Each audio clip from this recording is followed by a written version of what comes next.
Welcome to Eye on Business. I'm Stan Ziegert with the University of Scranton. My co-host, Christine Donilo from Luzerne County Community College, could not make it today.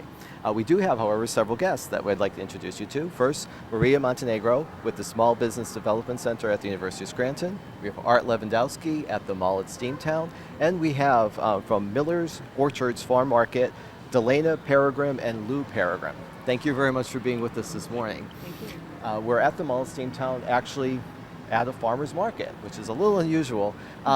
Maria, I know the SBDC does a lot of programs with agriculture. Yes. In fact, agriculture, you said, is the largest industry in the state of Pennsylvania? Yes, it is. It is. It's the largest. And in Northeast PA, we have lots of farms, livestock farms, crop farms, many farms. And a lot of businesses are now feeling the pinch from the recession, from the current economy. Right. But the farmers have actually had challenges with their industry for decades. Can you tell me about some of the challenges that you've seen from the Sure. small business development side? At our Agribusiness and Food Specialty Center at the Small Business Development Center at the University of Scranton, we meet with lots of farmers, and the challenges have been many through the course of the years. We're a resource to them. One of the biggest challenges they've had is handling their bookkeeping, their record keeping, and so we've developed a program where we help them with their financial records, how to read their financial statements, put together business plans, marketing plans. So that's our resources to the farmers, and we also help people who want to develop a value-added product from their farm, perhaps a relish, a spaghetti sauce, a zucchini brownie perhaps. So we help them commercialize their products, and we make sure they know all about the rules and regulations for the state of Pennsylvania, how best to market their product, target their product. So we're a resource to them. So you've seen a lot of challenges from the farmers market from the business side as far as product development, state laws, profitability. Yes. I'd like to ask Delana and Lou, from their perspective from being farmers, what were some of the challenges that maybe you've seen either from yourself or from within the industry itself? Well, I'll Delana? start out with that. Sustainable for us is both an economic term in terms of having a kind of business that's a going concern, but on top of that, sustainable is an agricultural term. It's kind of a hot button topic these days in agriculture, and one of the challenges for us has been trying to transition our farming methods from a more industrial, conventional set of methods that were used in the previous generations to something that was used much more sustainable, more earth-friendly, much more diverse, also much more nutrient-dense. Those kind of methods, frankly, honestly, minus some of the modern technology, are methods that were used many generations ago, and we're bringing back a lot of those methods, and that transition is a challenge. I think our other challenge is getting to know our customers, understanding what their needs are, what their desires are in a product, being able to deliver them that quality product that they want, but also having that relationship with them. We want them to know us, we want to know them. So I think that's definitely some of our challenges. Lou, did you have anything to add?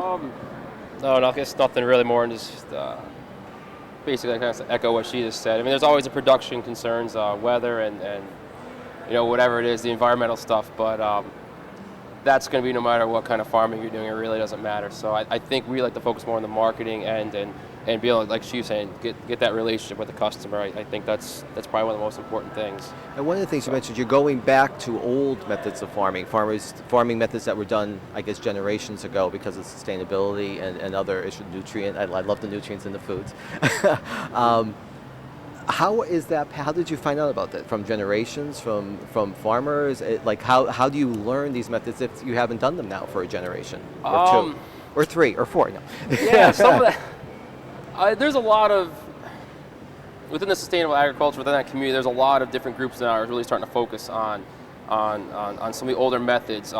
Really, it's blending a lot of the old with a lot of the new technology. I mean, stuff that our grandparents could never dream of, but we can do now because of microchip technology or whatever, plastics, whatever it is, that we can now use. That again, it kind of blends some of that industrial stuff with some of the old methods, and now we're coming up with something even. It's really kind of the best of the best, I would kind of say. We use some of the fertilizer we have now mixed with all the older techniques and cover crops and mixing rotational grazing and mixing up your crops and different things like that. And I think you get a much better product. And again, there's a lot of organizations, different ones we belong to in the state of Pennsylvania, and just different stuff across the country that are really focusing on this. So. And Art, I guess I have a question for you. The farmers market at the Mall at Steamtown, kind of a little unusual. I'm wondering how did this idea come about? Well, we like to be the unusual sometimes. It's something that we had been talking about, not necessarily this summer, but prior summers. It's something we've been looking at for a while. And this summer was, what we decided that we were going to move forward and see if we can actually get a farmers market and bring that uniqueness to the mall. Because, like you said, it's not something that you normally see in a mall. And we had talked to a few people, and then we met with them earlier this summer, and we spawned a relationship and a partnership, and decided they took a chance on us, and it was something that we were able to bring to the mall this summer. And it is different. It's not something that you're used to seeing in the mall. And we are kind of talking a little bit about it's something that people see, and when they're in the mall, this seems to be it's a spur of the moment thing, and it seems to be something that you can't necessarily just pass by it necessarily without buying something. Something catches everyone's eye, and our hope is that it will become something that people will grow to expect on a daily routine. And not just be that impulse buy when they come to the mall.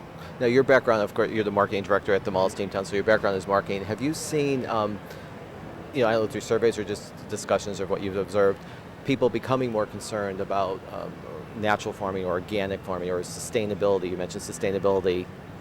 Again, a big buzzword. Have you seen that all with consumer behavior? I mean, we've seen since this has been here, in talking to people, they're happy that it's here. It seems to be something that is that they do talk about once they realize that it's here.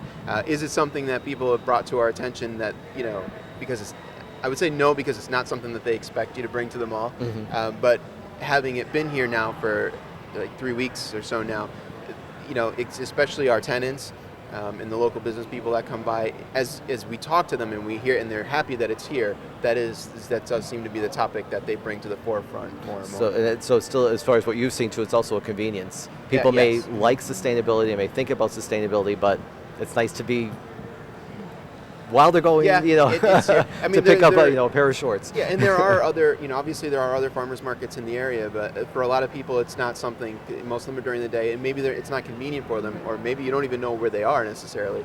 This one happens to be, in a very centrally located location, and it is convenient for people that may even be working during the day or just coming through the mall.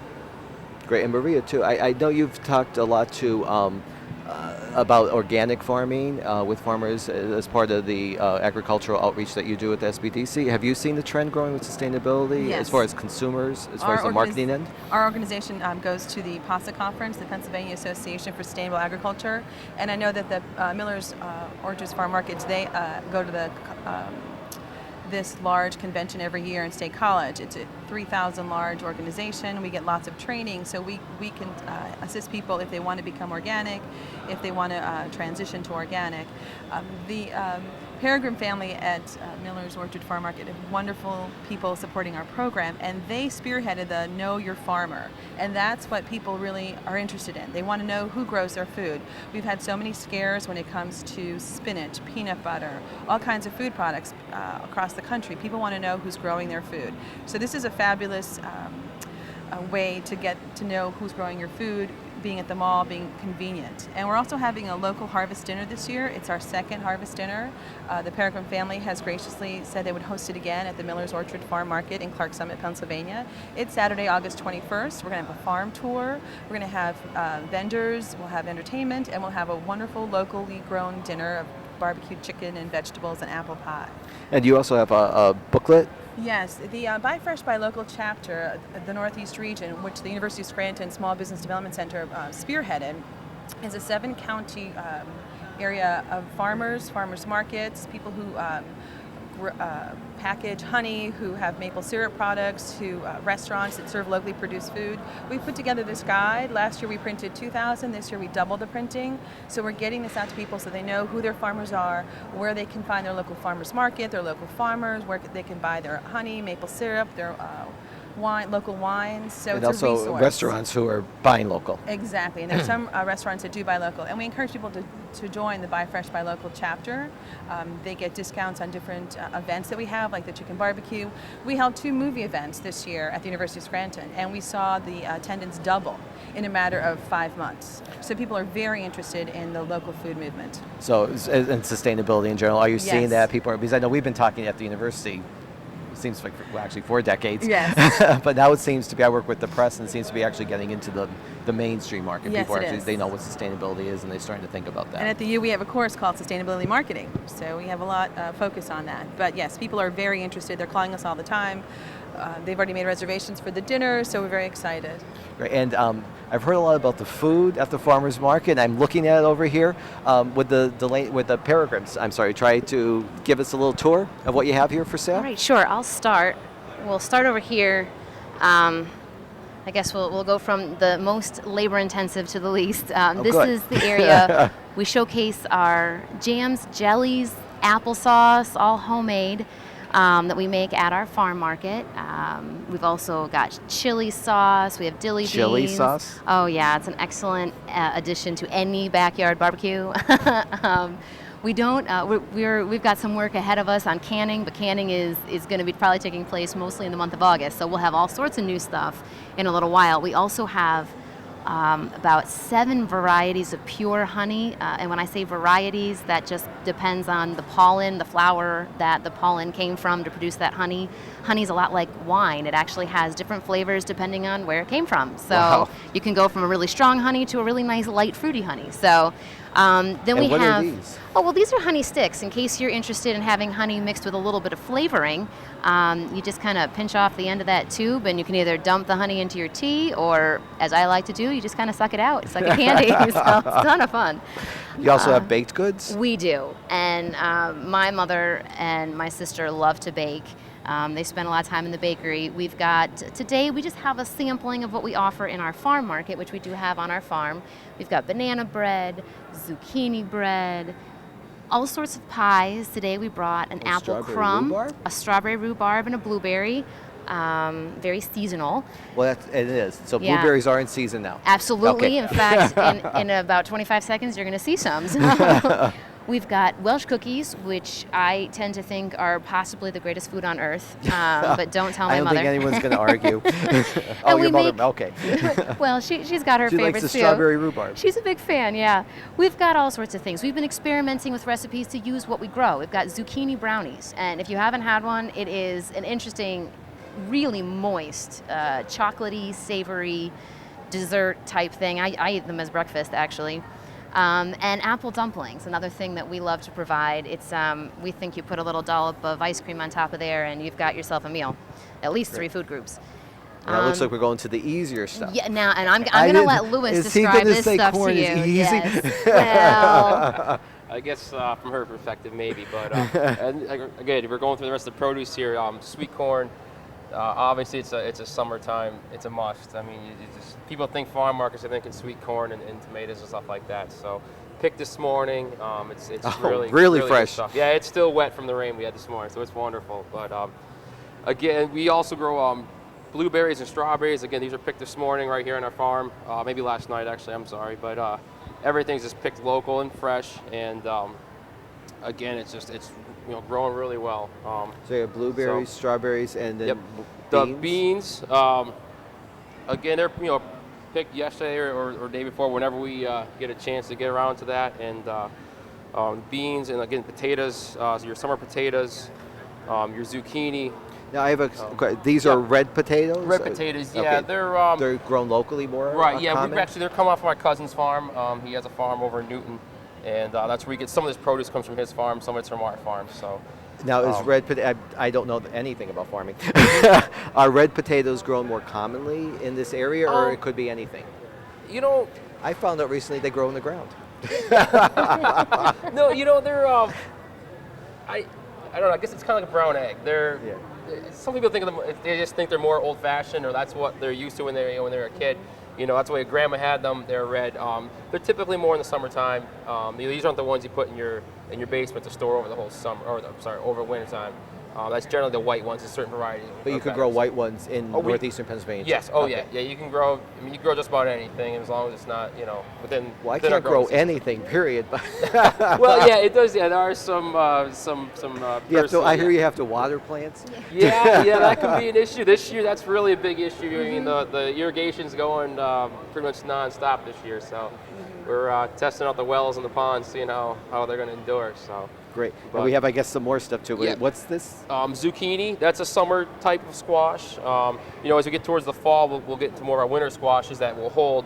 This is, it's just a summertime thing. Zucchini plants just produce prolifically, so they're really give us a lot of zucchini. So, again, you have your peppers, your green bell peppers, which are these guys here, and then your slicing cucumbers. That's just kind of very common. People kind of really like them, so they're nice and sweet actually this year. So And then what we have here? some of our root crops here. You have some of our carrots and also some beets. I'm not really a big beet fan, but I do like the carrots, so I can't really say a whole lot to the beets. I wish I could. I know you are a beet fan, I guess. So. I am, and they're But very good. yeah, so the carrots are very sweet as well. Again, here's another type of cucumber. It's a pickling cucumber. Typically, we see in a pickle jar. They also are really good just eating just fresh and raw. They have really small seeds in them, and I think they're as good as the slicing cucumbers. The skin tends to be a little more tender since they're picked really young, and the variety's a little different. Are so- they just picked young, or is there a different variety? It is a different variety, Okay. but they're very closely related. Over the years, they've selected for different traits, and this has a very thin skin, whereas it has a much thicker, heavier skin. And so if you just want to pick it out there and eat it raw, it's really good like that. So. And not- tomatoes. Yeah, and tomatoes. Again, another thing, along with the sweet corn, tomatoes are just one of those crops that, I mean, everybody associates that with summertime and farm markets. So. Well, again, I'm envious because I have 3 tomatoes plants and no tomatoes. Well, that's good for us. That's good. I'd like Very to say good. I wish they grow, Job but it's security. Good. Yeah, it's great. It's great. I can so. keep you guys secure for years. Well, that's good. That's good. That's what we. I hate to hear they're not growing for you, but it does kind of work out. So it's a win-win for us. So. I think there is some labor, although maybe not as much as baking. We'll give them. There's some labor involved with No, the there farming. Yeah, there's definitely a little bit. So. Okay, and I guess my last question for you. I know the Miller's Orchards Farm has a variety of things. You said you're trying to actually, I think there's an effort to try and get to know the farmer. Can you tell me some of the other things that you're doing at the farm? I'll start with that. We actually, first of all, coming out to markets like this is a big deal. We think that's good for the community, for the farmer to get to know the folks who are actually in the city and the consumers that are actually in their normal environment. We'd love to get as many people out to our farm as possible. We do host farm tours. We'll be doing farm tours and harvest festivals in the fall so that people can see. One of the main products that we are involved in that we don't sell here, we don't have the right infrastructure, is we raise pastured poultry, pastured pork. So we've got chickens on pasture, we raise laying hens, so we also sell eggs that are pastured raised eggs. Another sustainable farming practice, our chickens get a lot of fresh air, a ton of leg room. They run all over the orchards actually, as well as our pigs. And that's something you can come out and see on the farm. For those who can't get to our farm, one thing we do have a website, which is www.millersorchard.com, or a blog, which is blogspot.yourmillersfarmers.com. I update the blog at least once a week, usually give you a couple stories on some adventures we've had, as well as just what products are coming on and what you can do. So, but Lewis is also, we try to get out to local restaurants. I don't know, do you have anything to add? We're just trying to get out there, honestly. Yeah, no, I think that sums it up pretty well. So. There you have it. Yeah, I think that Great. That kind of gives a good idea what we're trying to do. Great. So. Well, I want to thank you very much for being our guest. Marie and Art, anything that you want to add before we sign? I know the SBDC has a number of programs. Any new programs coming up that you want to highlight? Sure. If you want to get more information about the Buy Fresh, Buy Local chapter, just call 941-7588. We're moving next week, so I can't give you our address yet, but the Buy Fresh, Buy Local, and if you have a question regarding agribusiness and food specialty and need assistance in starting or managing your business, give us a call. Great. And Art, anything beside the farmers market? What day a week again? We're going to be doing it every Thursday, at least through the end of August. Usually like 11 to 6. Hopefully, as things work out, we can possibly continue on further than that. We're in the talks of doing some farm type events coming up in the next couple of weeks. Of course, we have a full listing of events on our website, themallsteamtown.com. And if you become a friend of the mall on Facebook, that's where we post all of our events and sales and specials and information. Well, again, thank you very much for coming. Thank you very much. I'm Stan Zygmunt with the University of Scranton. Again, my co-host Christine Donlow couldn't make it, but I'd like to thank our guests very much, Delana Peregrine and Maria Montenegro from the Small Business Development Center at the University of Scranton, Arthur Lewandowski from the Mall at Steamtown, and Lou Peregrine from Miller's Orchards Farm Market.